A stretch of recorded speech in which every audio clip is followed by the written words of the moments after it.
लहरों से डरकर नौका पार नहीं होती, कोशिश करने वालों की कभी हार नहीं होती। नन्ही सी चींटी जब दाना लेकर चढ़ती, दीवारों पर 100 बार फिसलती है। तो सभी को मेरे जय हिंद। साथियों, आज का जो हमारा टॉपिक रहेगा वो रहेगा संधि। तो साथियों, आज का टॉपिक बहुत इंटरेस्टिंग होने वाला है और बहुत ही आपको अच्छी तरीके से समझाऊंगा। जितना भी संधि को लेकर बहुत सारे लोगों को कंफ्यूजन है, और पूरा बेसिक से बताऊंगा जिन लोगों को अभी तक कुछ नहीं मालूम है। तो सारी डिटेल एक एक आपको ऐसा बताऊंगा, आपके दिमाग में छप जाएगा। लेकिन दोस्तों, उससे पहले जो लोग हमारा वीडियो पहली बार देख रहे हो तो हमारे चैनल को लाइक और सब्सक्राइब जरूर करें, जिससे आपको आने वाली सभी वीडियो आपको मिल सके। तो दोस्तों, हम संधि की बात करते हैं। संधि समझना। तो दोस्तों, संधि क्या होती है? संधि सबसे पहले दो वर्णों के मेल से उत्पन्न विकार को संधि कहा जाता है। ठीक है। अब उसमें विकार में क्या है? स्वर, व्यंजन, विसर्ग। अब यहां समझना पिक्चर। स्वर क्या होता है? स्वर आ से ओ आ ऋषि तक के बाद ओ आ तक होता है, उसे स्वर कहा जाता है। और व्यंजन फिर का के बाद में जितने वर्ण होते हैं उसे, और विसर्ग जिसमें जो इस टाइप का जो बिंदु रहती है, ये विसर्ग का चिन्ह है। ठीक है।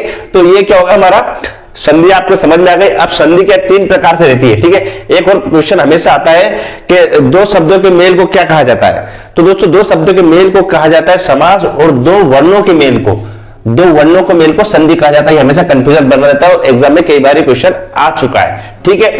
अभी बात करते हैं अपन सबसे पहले दीर्घ स्वर संधि। क्या है दीर्घ स्वर संधि में? क्या आता है सबसे पहले? दीर्घ। दीर्घ मतलब क्या है दोस्तों? बड़ी। समझना।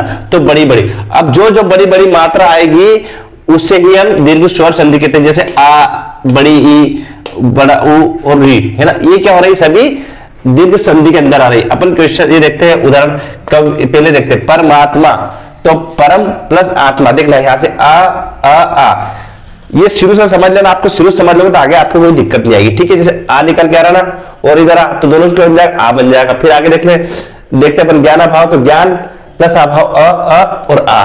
फिर इधर यहां देखते कविंद्र, तो ई और ई, छोटी ई और छोटी दोनों मिल जाएगी, बन जाएगी बड़ी ई। गुरु उपदेश, गुरु प्लस उपदेश, ऊ बन जाएगा बड़ा ऊ। ठीक। और पित्र, त्र री बन जाएगा। तो मतलब कहने का मतलब यह है कि दीर्घ संधि में बड़ी मात्रा आएगी, दोनों का जब संधि विच्छेद अपन करते हैं। ठीक। दूसरा अपन लेंगे दोस्तों वृद्धि संधि। वृद्धि का मतलब दीर्घ के बाद में और भी बड़ी। अब अपन ने क्या देखा था? आ ई उ री। अब इसके बाद में दीर्घ पे चलेगा तो कौन सा आएगा? एड़ी का ओ, ये ओ औरत का। ठीक है। ये चीज बड़ी चीज। तो यहां पर भी जो भी दीर्घ वृद्धि संधि को इनके द्वारा पहचाना जाएगा। ठीक है। जिसमें आ के बाद मतलब क्या है? ये इसके स्वर के, इसमें स्वर के बाद में आए के बाद में ए ओ आए, उसे ही वृद्धि संधि कहा जाता है। उदाहरण अपन देखते हैं एक एक। तो क्या हुआ? एक एक, इसमें आ बना और इसमें ए बना, तो दोनों में क्या बन जाएगा? ए। ठीक। फिर अगला अपन देखेंगे जलोघ। तो क्या हुआ? जल प्लस ओघ, अ और ओ, तो दोनों से क्या ओ। ठीक। और इसके उदाहरण और भी महाओज, परम दर्य, महाओज। ये सारे दोस्तों काय के उदाहरण वृद्धि के। आया समझ में? ये दोनों चीज समझ में आई। बड़ी बड़ी की मात्रा आपको रखनी है। तीसरी बात करेंगे दोस्तों गुण। गुण की बात। अब गुण व्यक्ति के गुण से समझना। तो जैसे महेश के गुण, इस टाइप से भी आप याद रखते हो। देवेंद्र के गुण। तो यहां देखते हैं फिर क्या आ ए के बाद में ई यू आएगा। मतलब देखो क्या है, गुण संधि में क्या आएगा? इनमें छोटी मात्रा आएगी। मतलब इसमें पहले वृद्धि में और दीर्घ में कौन सी मात्रा आई थी? बड़ी की। अब लेकिन गुण में क्या आएगा? छोटी की मात्रा है, छोटी मात्रा। जैसे आ ई ए ओ अर। ठीक। देखते हैं उदाहरण के। ठीक है। देवेंद्र, तो अ प्लस ई, तो क्या हो जाएगा? एवेंद्र। वीर उच्चत, तो वीर विरोचित, व आ उ, तो छोटे की मात्रा। महर्षि, महा प्लस री अर, मतलब छोटी एक ही अर।